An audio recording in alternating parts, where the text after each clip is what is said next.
Hi guys, in this tutorial I will show you how to make a duplicated floating cars effect in After Effects. Let's duplicate the video, then right-click on duplicated one, go to time and select freeze frame. So now we have a still image of our car and we have to isolate it from a background. Let's grab a pen tool and mask out the car as smooth as possible.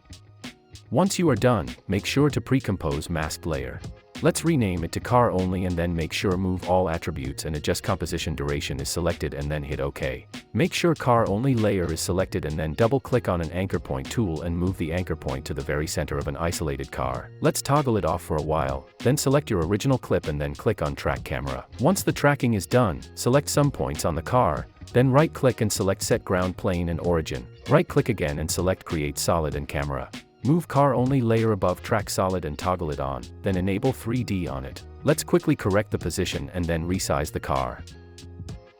Once you are happy with it, toggle off track solid layer and then play around with the orientation and rotate it to something like that. Then maybe let's make it even more smaller and I will reposition it. Now we can duplicate car only layer and reposition duplicated one and rotate it.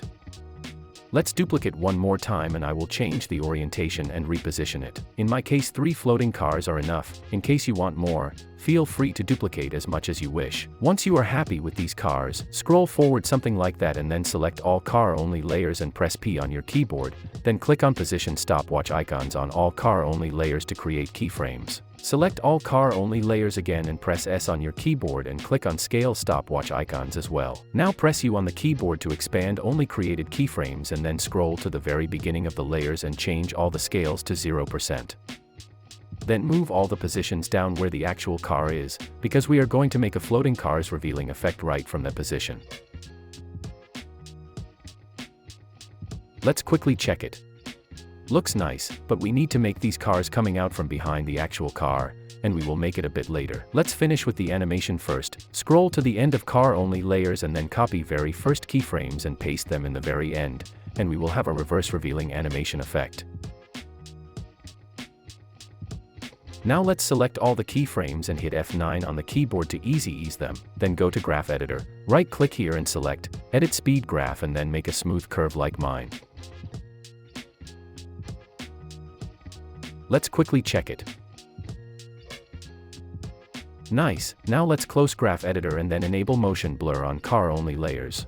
To make these cars coming out from behind the actual car, we will need to duplicate our main clip and then move it above car only layers. Then I will rename it to car only original and make sure to delete 3D camera tracker effect on it, then select a roto brush tool and double click on that layer. Make sure to rotoscope the car as smooth as possible, and once you are done, click on freeze button. As the freezing is done, we can close rotoscoping window and go back to our main composition. And as you see, these little cars are revealing from the behind the actual car and it looks way better. Let's add some shakes now. I will skip shakes part because I have made too much shake tutorials. Also I have made 16 unique shake presets that you can get from the link in description. Check how it looks like with my shake presets. Hope this video was helpful. Thanks for watching and like the video please.